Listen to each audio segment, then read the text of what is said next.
नमस्ते प्रणाम। आज मैं बहुत ही प्यारा सा गारी गीत सुनाने जा रही हूँ। आप इसको कभी भी गा सकते हैं, चाहे बारात आती है, चाहे तिलक हो, मंडप में कभी भी गा सकते हैं। अगर अच्छा लगे तो कमेंट में ज़रूर बताइएगा। दुल्हा के बहिना रूसेली रूसेली, जाके सड़किया पे सुतेली। दुल्हा के बहिना रूसेली रूसेली, जाके सड़किया पे सुतेली। ड्राइवर बेचारा मनावेला मनावेला, गोदिया में लेके घुमावेला। ड्राइवर बेचारा मनावेला मनावेला, गोदिया में लेके घुमावेला। समधी के बहिना रूसेली रूसेली, जाके कुआनवा पे सुतेली।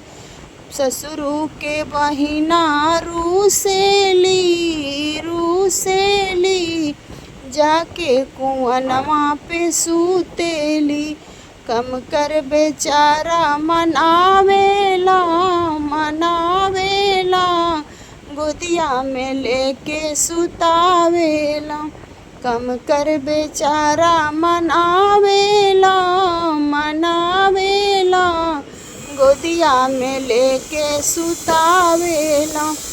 भसुरू के बहिना रूसेली रूसेली, जाके बगियवा में सुतेली।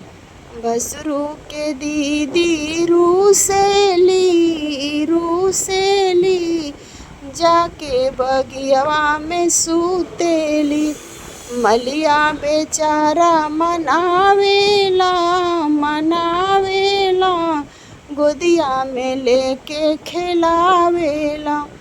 मलिया बेचारा मनावेला मनावेला, गोदिया में लेके खिलावेला। चला देखी आई मऊ के डिग्री कॉलेज, चला देखी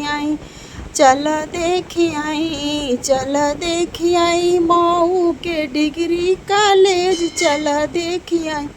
दुल्हा के दीदी न पढ़े में तेज, न पढ़ावे में तेज, 9 गो लइका पटावे में तेज, चला देखी आई। चला देखी आई मऊ के डिग्री कॉलेज, चला देखी आई। भसुरू के दीदी न पढ़े में तेज, न पढ़ावे में तेज, 100 गो लइका पटावे में तेज, चला देखी आई। चला देखी आई मऊ के डिग्री कॉलेज, चला देखी आई। चला देखी आई मऊ के डिग्री कॉलेज, चला देखी आई। समधी की बुआ न पढ़े में तेज, न पढ़ावे में तेज, हमारी जे भैया के पटावे में तेज, चला देखी आई। चला देखी आई मऊ के डिग्री कॉलेज, चला देखी आई।